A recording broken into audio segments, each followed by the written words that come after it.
Rail बंधुओं नमस्कार। मैं सुरेश त्रिपाठी। आज मैं आरसीएफ की चर्चा करूंगा। आरसीएफ का प्रबंधन इतना लचर क्यों है? अभी जो बात संज्ञान में आई है वो ये कि जैसे तैसे विजिलेंस का पुराना रैकेट वहाँ ख़त्म हुआ। पूर्व सीवीओ ट्रांसफ़र हो गए, पदोन्नत हो गए, एनडब्ल्यूआर जयपुर चले गए, मगर ऐसा लगता है कि उनका इंस्ट्रक्शन प्रेजेंट सीवीओ अभी तक पालन कर रहे हैं। आखिर ऐसा क्यों है कि विजिलेंस का प्रेजेंटर वही व्यक्ति होना चाहिए जो उनकी ख्वाहिशें पूरा करने वाला हो, उनकी ज़रूरतें पूरी करने वाला हो, उनके निर्देश पर डिक्टो पालन करने वाला हो।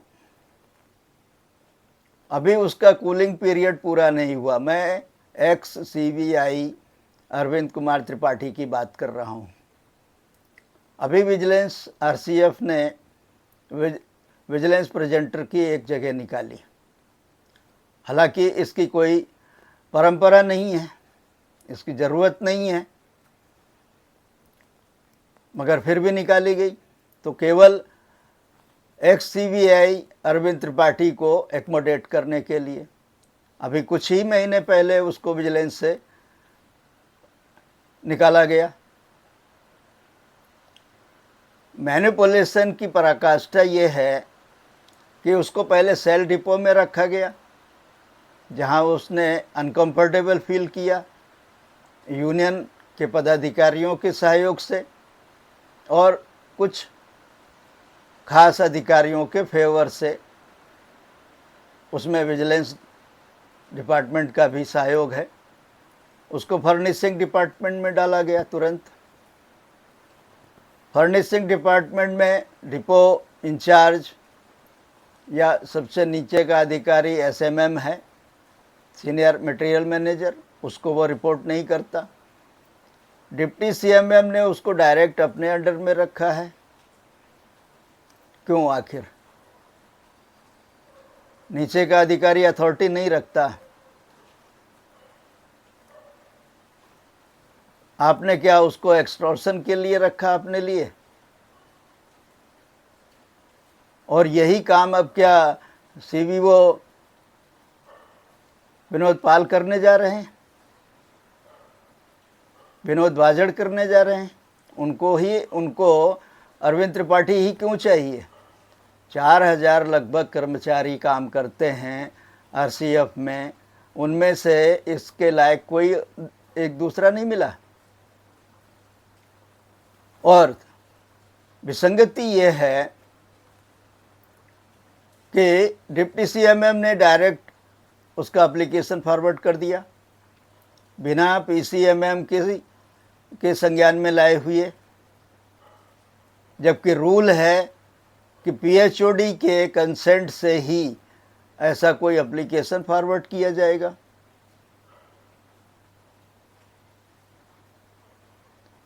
इस पर पर्सनल डिपार्टमेंट ने तो तुरंत फॉरवर्ड कर दिया। पर्सनल डिपार्टमेंट को भी रूल नहीं मालूम है क्या? आखिर केवल डिप्टी सीएमएम के साइन से फॉरवर्ड किए गए एप्लीकेशन पर पर्सनल डिपार्टमेंट ने आपत्ति क्यों नहीं उठाई? उसने पीसीएमएम के संज्ञान में क्यों नहीं लाया? ये मनमानी है या इसके पीछे सबका मिला जुला खेल है? ऐसा क्यों ना माना जाए? अभी उसका कूलिंग पीरियड पूरा नहीं हुआ। 2 साल का कूलिंग पीरियड होता है, वो नहीं हुआ पूरा। मुश्किल से 4-5 महीने हुए होंगे विजिलेंस से बाहर आए हुए, और अभी तक वो विजिलेंस के तथाकथित काम, पेंडिंग वर्क के नाम पर अपनी ड्यूटी नहीं कर रहा है। ये प्रश्रय कौन दे रहा है? मैं एक व्यक्ति विशेष की बात नहीं कर रहा हूँ, ये एक सिस्टम की बात है। उस व्यक्ति से मेरा कोई व्यक्तिगत लाग डांट नहीं है, मैं व्यवस्था की बात कर रहा हूँ। और व्यवस्था में ये विसंगति क्यों है, पीसीएमएम चुप क्यों है, जीएम चुप क्यों है, पर्सनल डिपार्टमेंट के पीसीपीओ इस विसंगति पर क्यों नहीं ध्यान दिए। और विजिलेंस के जो जिम्मेदार अधिकारी हैं उनका तो पुराना रैकेट है, वो क्यों ध्यान देंगे। तो सवाल ये है कि इस तरह की मनमानी क्यों चल रही है प्रोडक्शन यूनिट में, कारण क्या है, किसके दबाव में हैं आप कम से कम नियम का पालन तो करें, इतनी अपेक्षा तो आपसे की जा सकती है इतने सीनियर ऑफिसर होने के बाद। इस पर जीएम आरसीएफ को संज्ञान लेना चाहिए और रेलवे बोर्ड विजिलेंस को भी संज्ञान लेना चाहिए कि पिछले 5-6 महीने में अरविंद कुमार त्रिपाठी ने क्या काम किया है, कितना आउटपुट दिया है। वो एक मामूली डीएमएस है, डिपो मटेरियल सुपरिटेंडेंट है, वो इससे ज़्यादा नहीं है। उसका इतना वर्चस्व क्यों है, यूनियन वाले उसका फेवर कर रहे हैं, विजिलेंस वाले उसका फेवर कर रहे हैं, पर्सनल वाले उसका फेवर कर रहे हैं, स्टोर्स वाले उसका फेवर कर रहे हैं। आखिर उसके अंदर ऐसी क्या क्वालिटी है जो बाकी में नहीं है 4000 लोगों में। ये एक बड़ा सवाल है, रेलवे बोर्ड को इस पर ध्यान देना चाहिए। मैंने इसके ऊपर railwayspurs.com पर पूरा आर्टिकल दिया है, पूरा डिटेल दिया है। मैं उसका लिंक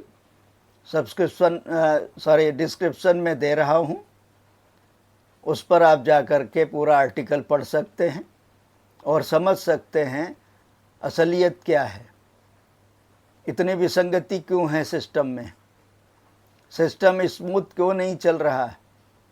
इसलिए कि ये जो जिम्मेदार अधिकारी हैं ये ना अपनी जिम्मेदारी निभा रहे हैं और ना ही नियम का पालन कर रहे हैं।